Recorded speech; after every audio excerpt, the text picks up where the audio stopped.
Day 38, Dare 38. Love fulfills dreams.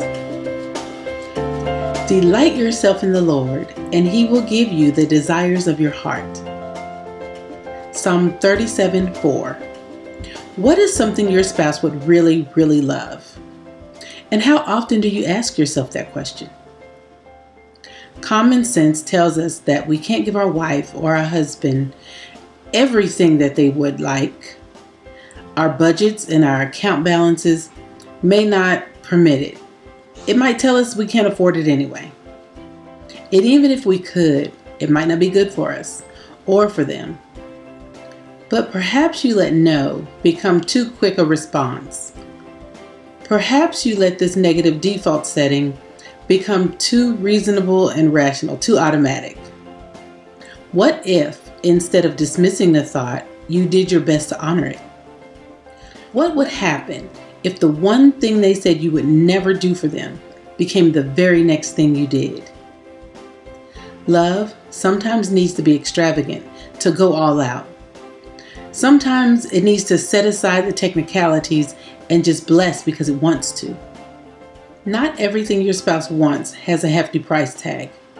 Not everything he or she desires can be bought with money. Your wife may really want your time. She may really want your attention. She may really want to be treated like a lady, to know that her husband considers her his greatest treasure.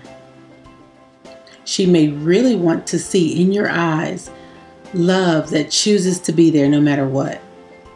She may really want to feel chosen. Your husband may really want your respect. He may really want you to acknowledge him as the head of house in front of the children. He may really want you to put your arms around his neck for no apparent reason, surprising him with a long kiss or a love note when there's not even a birthday or an anniversary to justify it. He may really need to know that you still think he's strong and handsome the way you used to. Dreams and desires come in all shapes and sizes, but love takes careful notice of each one. Love calls you to listen to what your mate is saying and hoping for. Love calls you to remember the things that are unique to your relationship, the pleasures and enjoyment that bring a smile to the other's face. Love calls you to give when it would be a lot more convenient to wait.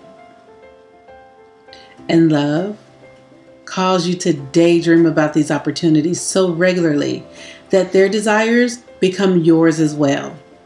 This is where your vision board comes in, a vision for your marriage. Think in terms of overwhelming your spouse with love, to surprise them by exceeding all of their expectations with kindness. It may or may not be a financial sacrifice, but it needs to reflect the heart that is willing to express itself with extravagance. What is something your spouse would really, really love? It's time you started living out the answer to that question. Today's dare. Ask yourself what your mate would want if it was obtainable. Commit this to prayer and start mapping out a plan for meeting some, if not all, of their desires, whatever level you can. Add this to your vision board. I dare you. Now get to work.